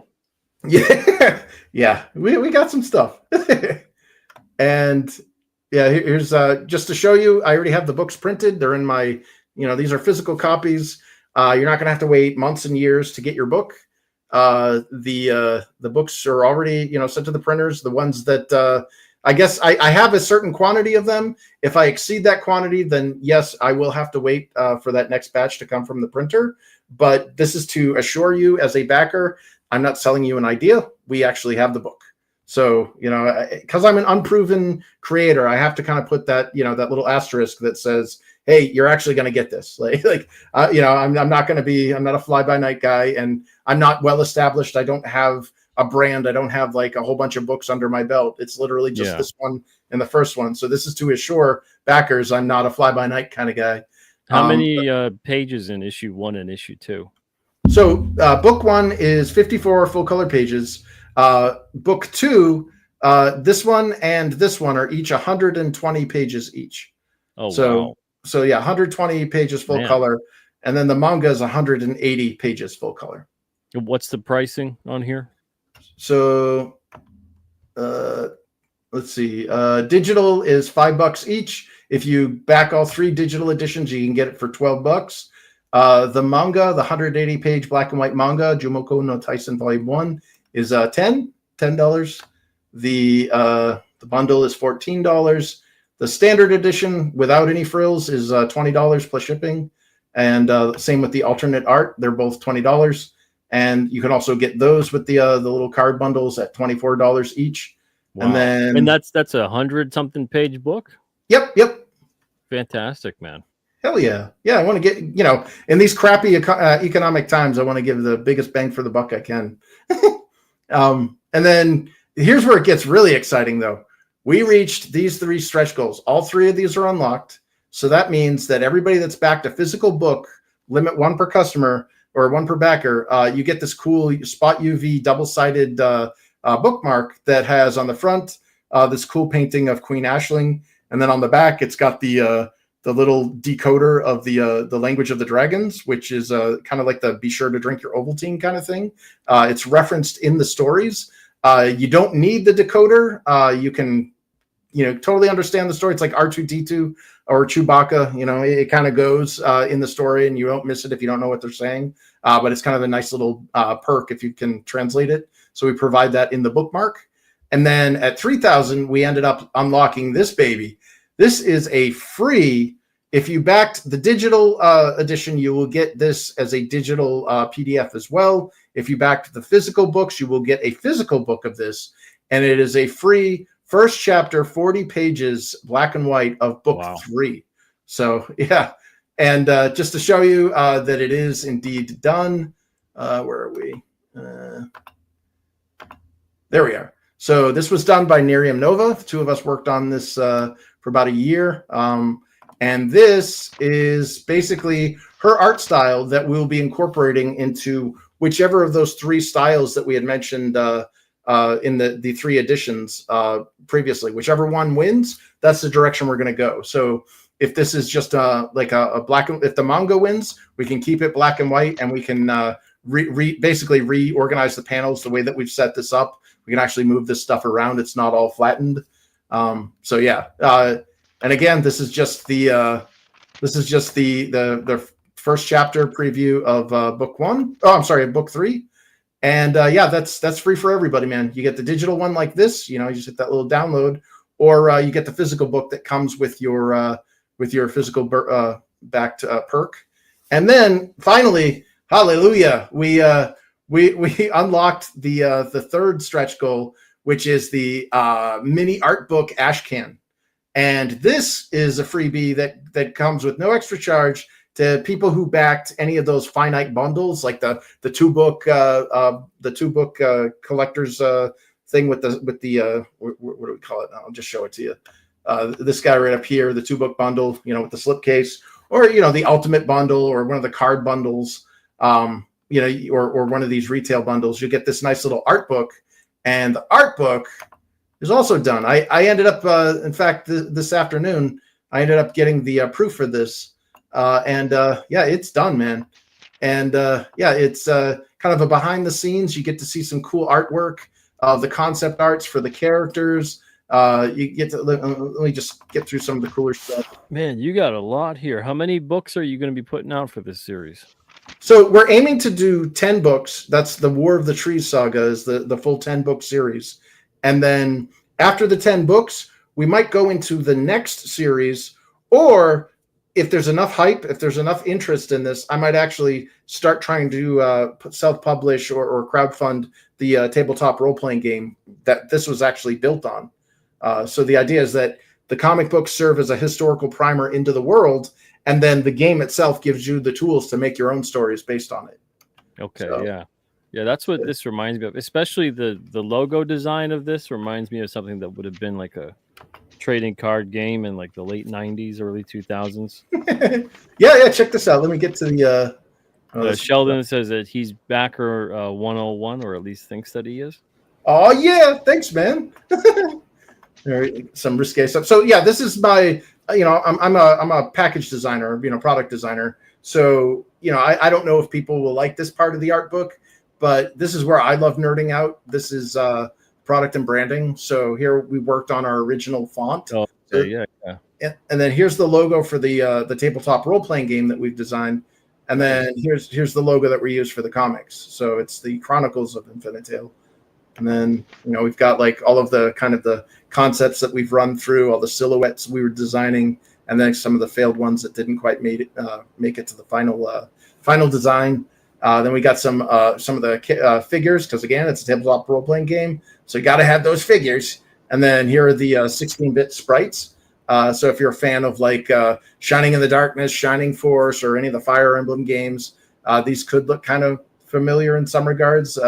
That was kind of the style we were trying to hit, was the idea of it's that 16-bit era role-playing characters.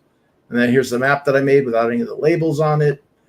Some of the horrible vector art sigils that I did, and I sold some of these, and I'm kicking myself for it, but I'm still able to actually use them without getting sued, so I'm happy for that. And then wants to know, what do you do in your free time? I don't think Chris has any free time. And if he does, I think he comes up with more merch for the saga here.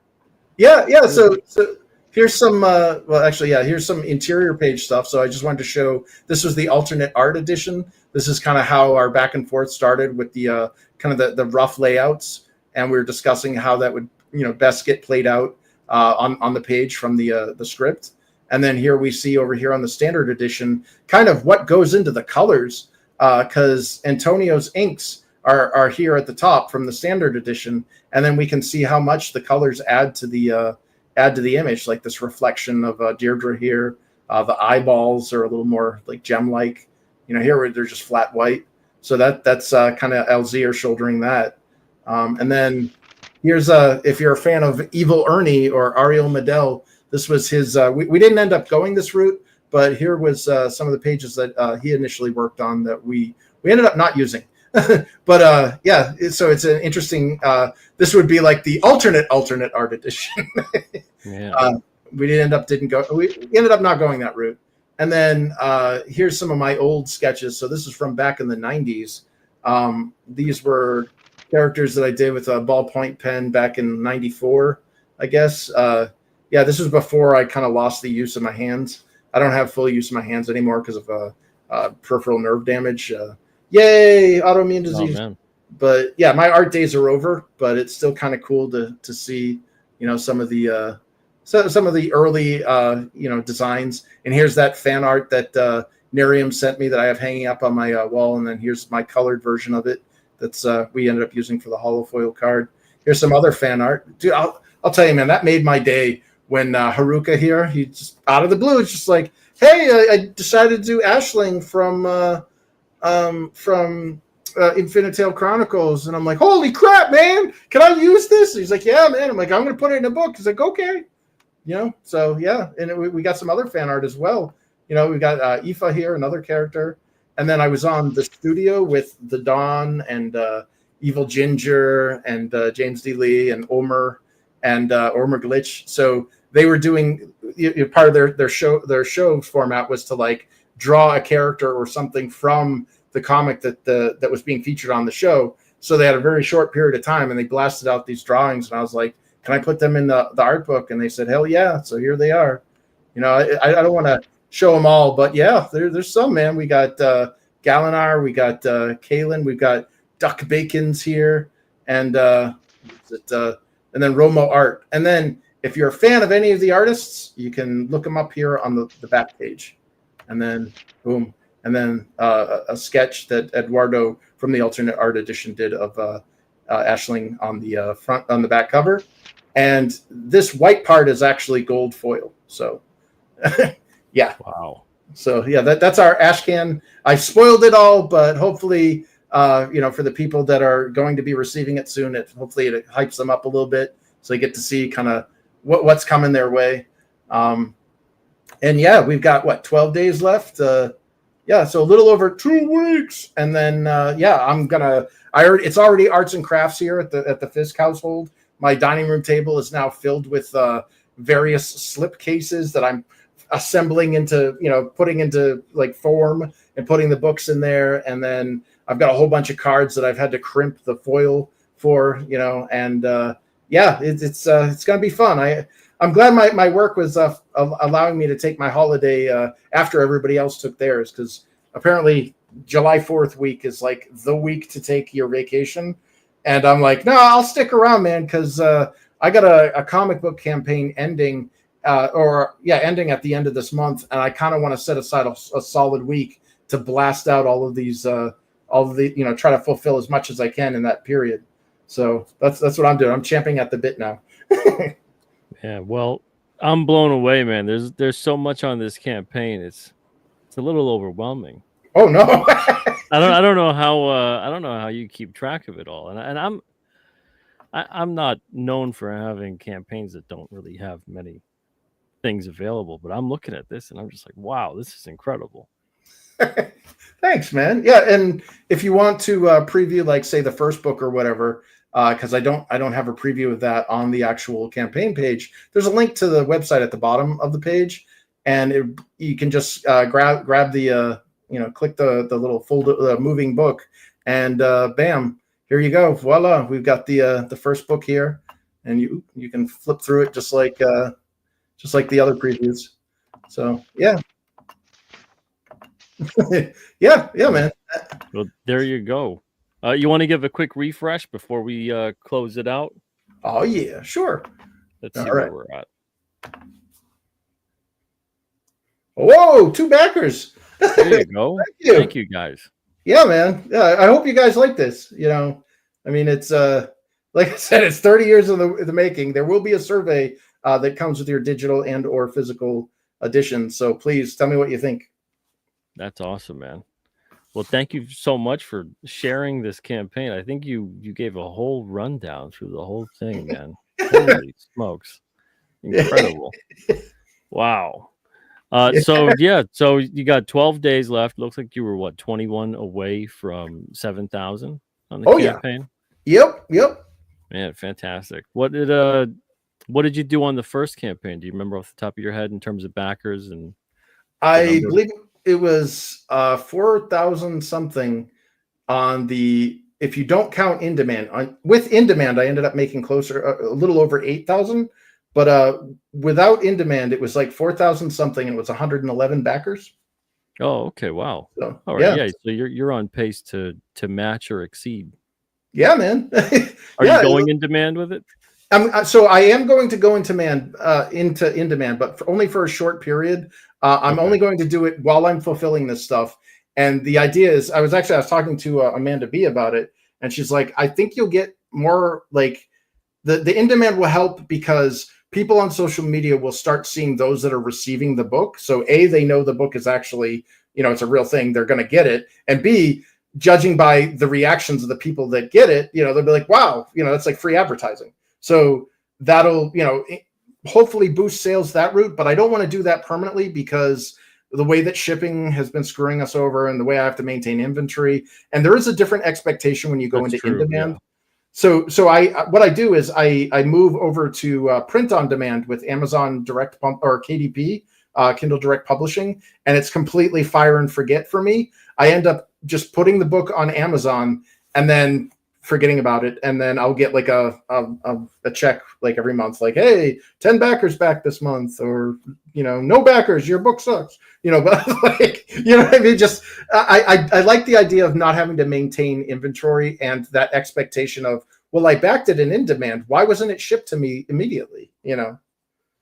Gotcha, man. Well, Chris, thank you so much for coming on here and having a conversation with me. And, we ran down a bunch of different things with graphic design and pre-press the books, and also really went and did a deep dive with your book. So that's fantastic. Everyone, we're going to wrap it up. We're almost at 2 hours. So we went a little longer than I thought we would, but it's good stuff.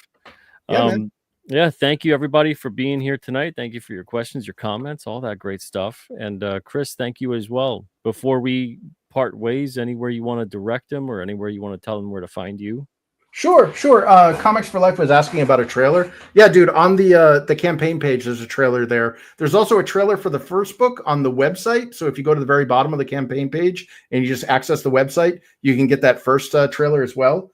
For the people that like trailers, But as far as it's there. It's there if you want to see it. Head on over to InfiniteTaleChronicles.com. It's got all the latest news, information. It's got links to the campaign page. You can't miss it. And because it's a weird word, Infinite Tale Chronicles, I'm the first on Google. I don't think it's that weird, but yeah. I don't know. Yeah. I grew up with people not really pronouncing my name correctly, and I'm always like, well, it's just alternating consonant and vowels. Like, it's not that hard. Yeah. They would add like all kinds of different letters to it, and it's just, people are going to, if they're going to have trouble pronouncing something, they're going to have trouble pronouncing it. But yeah. I looked at it and I was like, yeah, it's Infinitale. Like, what's it? Infinitale? That's the only other thing I can think of. And it's like, why would you pronounce it like that? Were you some kind of jerk? Yeah. Well, no, I had somebody I got on. They're like, yeah, we have Chris FISK here talking about Infantile Chronicles. And I'm like, is this like a Rugrats spinoff? Like, it's like, that's a reading problem on the person pronouncing it. It's clearly not infantile. Yeah. Dyslexic I have. What are you going to do? Yeah. Anyway, thank you so much, Chris. Comics Life, appreciate it. Crash Landing, Headless Bourgeoisie, appreciate that. Death Metal Hero, appreciate that as well. Yeah. All right, everyone, have a wonderful night. I'm going to do that pre-press show. It's going to be a Q&A as well. That'll be probably next Thursday, something like that. Until then, everybody have a wonderful night and an even better tomorrow. I will see you soon. Take it easy. See you.